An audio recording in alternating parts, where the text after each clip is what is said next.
Hi, Anna. Hi, Sophia Soda with Sophia. the Nerds of Color. And first of all, I just have to say I'm a longtime fan. Love you, love your work. But this film, there was something so different about it. I really just so powerful, and I can't wait for everyone else to experience it. I'm still thinking about it, and I have so many questions to ask you. Oh my gosh, thank you so much. That's amazing. Yes, ask away. I love it. So, the first thing I want to ask you about is the contrast between the more violent scenes compared to something like the date and the parking lot moments. Because something as simple as that, I swear I got chills because it's a different type of danger that only women understand, how something like that can escalate to the more violent stuff. Can you talk to me about the importance of that and showing both rather than just going for these violent, graphic scenes? Because I think even those scenes, it was implied more than shown, which powerful again. Yeah. Well, I'm not sure if what I'm about to say will answer your question, but you tell me. Yeah, there's something in the movie where I hoped to kind of capture that feeling you have when an interaction is has gone a little south, but you're not sure how much. And Yes. there are a couple moments in the movie where, again, the hope is that it puts you inside that feeling of, wait, what did I hear what I think I just heard? There's times where certain lines are kind of obscured, and it's meant to kind of give you that sense of like, did that person just make a sideways comment, and did they mean it as a joke? I can't even really tell. And for my character especially, there's, I figured like that the question for her, particularly like in the first act, is at the end of every scene, that kind of hanging dissonance of, do you see me as human or do you see me as something else? And by the end of the movie, I think Cheryl has her answer, and it's not a great answer, but it's at least the truth. And I think that there's something so demoralizing and maddening about living in a culture that is telling you, no, no, no, we treat you the same. No, we think of you as human. And you're like, I really am not sure that you do.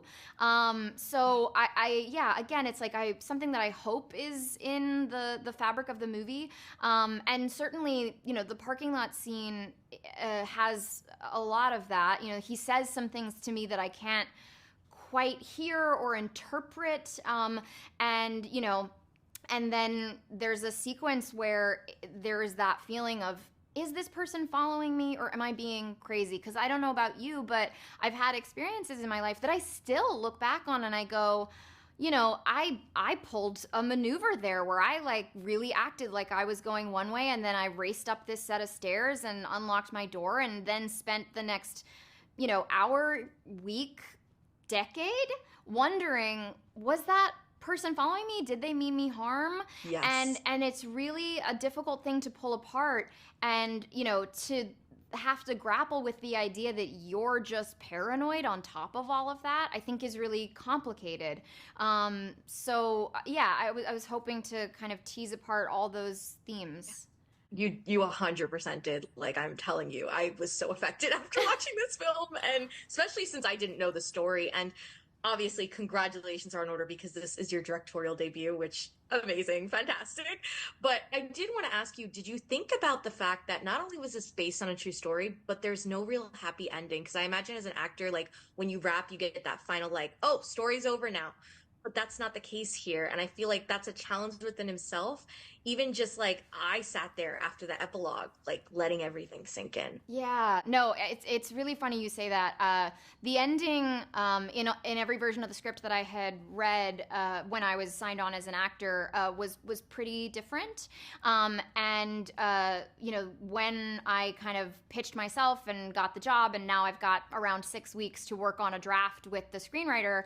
One of the first things I think that we worked on was, I was like, I really want to include this particular detail from the real story, and we both wanted it to be the ending.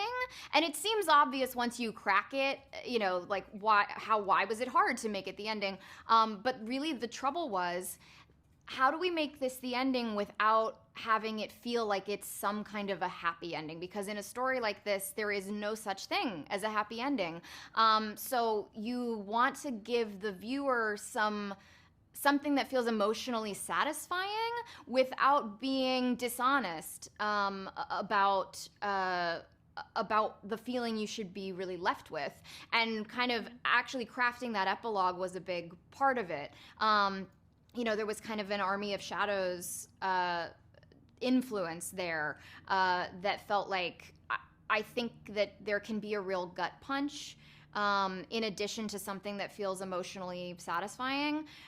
There was actually a moment, I always find that I share this, that where I was in a position where suddenly I was getting a lot of pressure to change the epilogue because it was too sad. And it was like actually getting, I got pressure to change certain things, but this one got pretty like from all sides.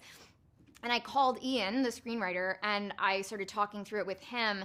And I could just hear him take like a breath on the other end of the phone. And he was such a North Star for me that it was like, nope, this is why I called. I'm glad I called, because that would be so emotionally dishonest to suggest that there was an easy road to justice after the events of the film. I am so glad you didn't change it. It's exactly how it needed to end. And seriously, congratulations. Thank you for talking with me. And I can't wait to see what the future holds for you for directing. Thank you so much. It's so nice to talk to you. Have a great rest of your day. Bye. So nice speaking with you. Hi, Nicolette. Hi, Autumn. Hi, Kathryn. Hi. With the Nerds of Color, and I was just blown away by all of you in this film. I mean, truly incredible performances. I'm so grateful that I'm getting to speak with you all about it. Thank you for your time. Thank you. Course. So we're going to be talking spoilers, so whatever you guys want to say, we can hold it till after the film releases. Very cool. But between the final scene and then that epilogue, I found myself kind of just sitting there letting everything sink in, because I hadn't known about this story beforehand. It gave me chills and it really affected me afterwards. When you all finished the script, what were your first thoughts? And do you think that original reaction you had affected the way you approached your roles? Oh yeah. I mean, we've talked about this, that like, first of all, I didn't know anything about the story, and I had no idea it was based on a true story. So when I got to the end of the script and saw the epilogue, I felt physically ill. Like I needed a beat, and the fact that it gave me such a visceral response, I just was even more like pumped to hopefully be able to help tell this story. And yeah, it's a lot. Yeah, I mean, I was just horrified, like genuinely horrified, and felt so much responsibility to be taking care of this girl that I was playing, and I just felt very protective over her and her story, and keeping her safe and respected. And I think that was kind of where my head was at the whole time, where I just wanted to like protect this girl and do right by her story, because it's so heartbreaking. Yeah, I think, we get these snapshots of these women at the very beginnings of their lives. Charlie had plans and dreams and things she was excited about, and to play the role and to just jump into the life of someone who's excited to be there and who's, dealing with the things we're all feeling in every moment, and then whose life gets so cut short because of the choices of one man. I mean, how does that not break you? And then when you learn the scope of it and realize this isn't one girl, this is, I think, suspected to, it's like around 150. Yeah. That's horrific. So it's definitely a honor to get to tell these women's story. And there's so many things about this film that women will relate to extremely, like on a deep level. Yeah. Was there anything that you personally added when it came to your roles that wasn't necessarily in the script? I'm sure Anna took such good care of everything on set, but was there something that you felt like, I need to bring this to the table? I think we all, when you're growing up as a woman, you sort of understand that secret language we all speak, and that how many times we listen to we hear our intuition and we choose to be palatable and not be difficult and be polite and be nice. And oftentimes that's in direct conflict with what our intuition is telling us, that we're sensing danger. And so I think there's a moment that I see with both of you guys, and I remember feeling in the scene where you see each woman sense danger, and you see each woman go, I'm being crazy. You know, which we've all done, I mean, thousands of times probably in the last year. And it's a defense mechanism. It's a way of protecting ourselves. And I certainly, after making this film and watching this film, really will be listening to my intuition a lot more. Yeah. I feel like, a lot of films that are about the serial killers, I was really grateful that in this particular one, I was able to really focus on the grief of my character who lost somebody in her life because of this man. And you really get to see like how deeply this affected, so many people, and also how incredibly heartbreaking it all is. I think I just love that we get to focus on those women versus just focusing on like what's going on in this serial killer's brain and all of that. Yeah. I really did just feel like I was sort of playing myself, in a timeline that could have been very real. And I grew up in a very religious town in Utah where I was taught to keep my thoughts and feelings to myself, and I was very good at that. And so it really kind of just felt like a step back into who I was as a kid and who I was growing up. And so I really wanted to bring, she was very, very smart about what she held back, and I wanted to really bring that to the character, You all definitely did. I got chills many times during this movie, and I can't wait for everyone else to just experience it because it's so powerful. So thank you all so much for your time again. I appreciate it. Thank you so much. So nice to meet you. Thank you. Hi, Daniel. Sophia Soda with the Nerds of Color. And first off, I just have to say, incredible work in this film. It really gave me such chills. I just was left thinking about the story for a long time after. So thank you for taking the time to speak with me about it. Hi. Nice to meet you, and thank you for that. Of course, nice to meet you. And I'm curious, when you are given a script that is based on a true story, what is the first thing that you, as an actor, research? Well, this is my first time, so I'm new to this. But I mean, it was cool. It was awesome.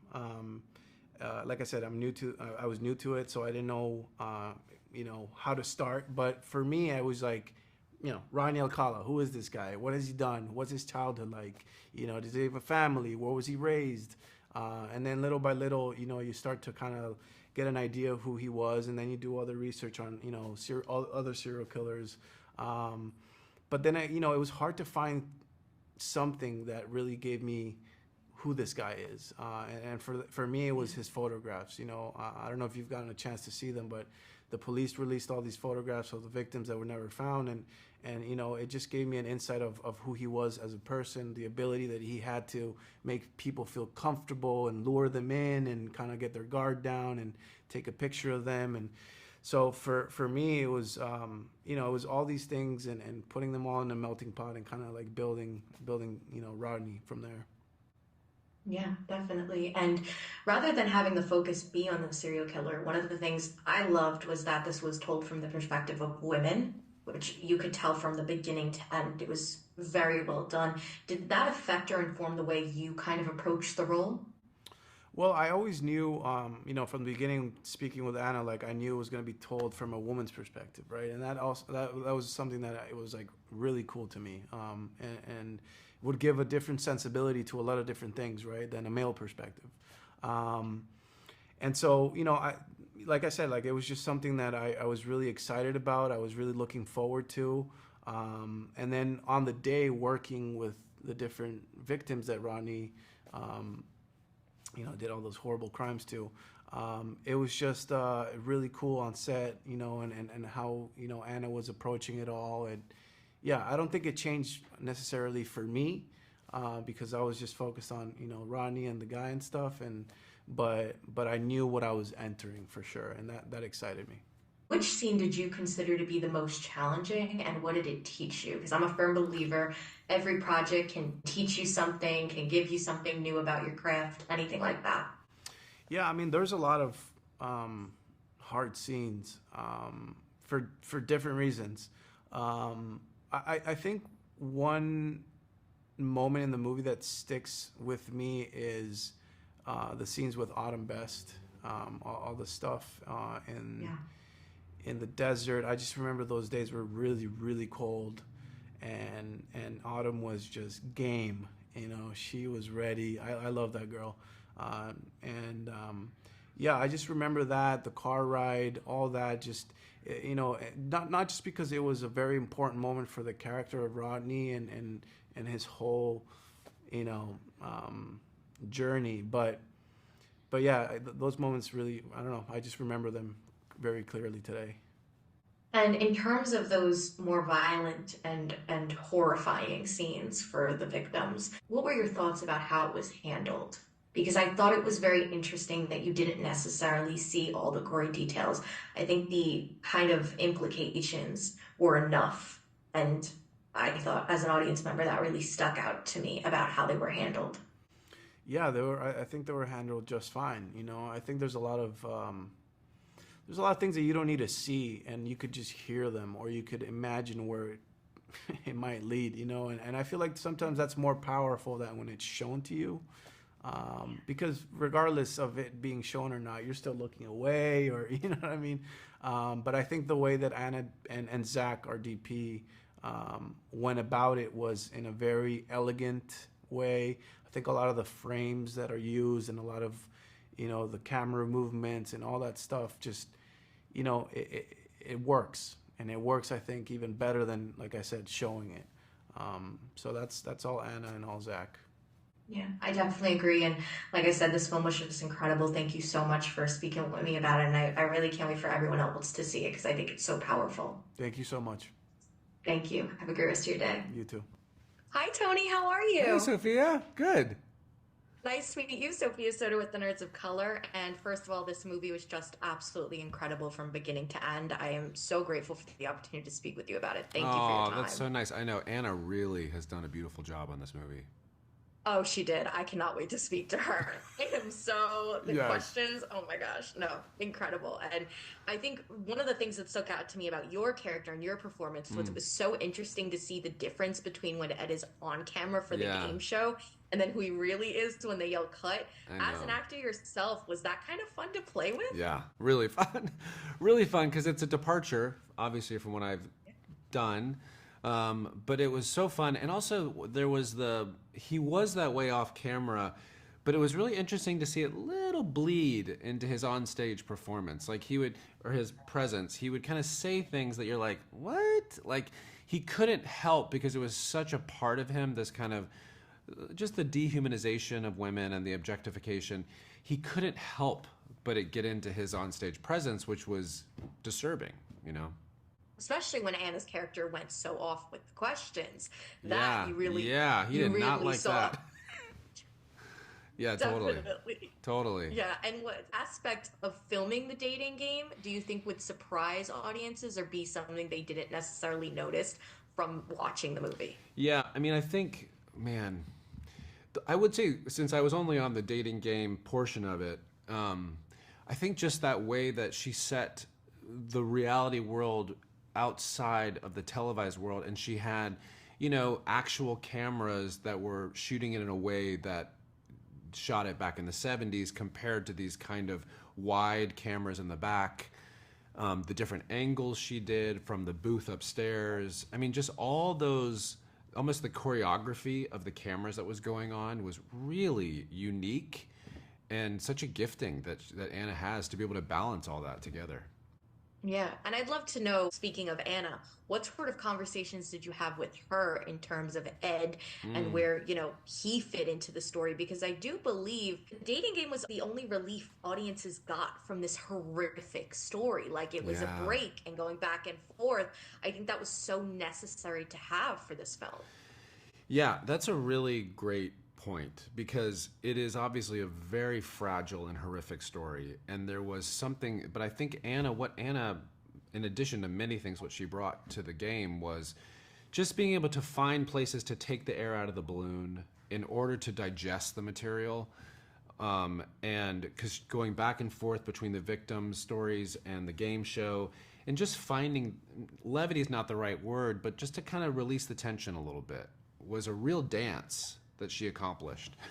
So I just have huge admiration how she paralleled both of those worlds. And so I obviously stayed in the dating game worlds, but she really knew how to communicate, the bigger picture in addition to what we were shooting at the time. Yeah.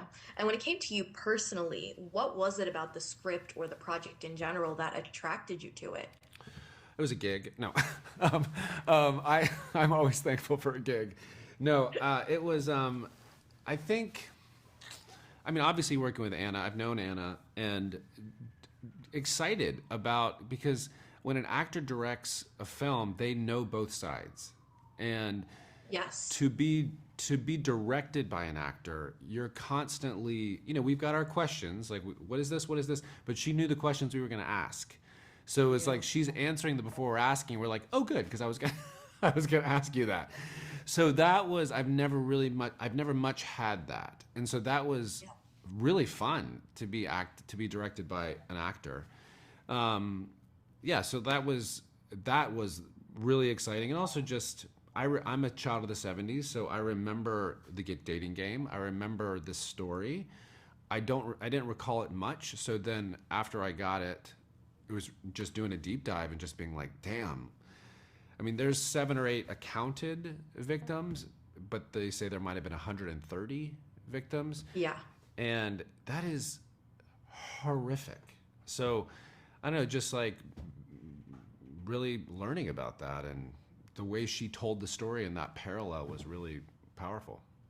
Yeah, it was incredible. Like, I can't say it enough. I can't wait for everyone else to see it and experience it. And thank you so much again for your time. It was a pleasure. Thanks, Sophia. So nice to see you. Thank you. So nice to see you. The lectures, fanboys, professional artists, and professors. Maybe a nerd who's just like you, talking about the things that you like too. So I invite you to the NOC. In full color, you see me. The Hard Knock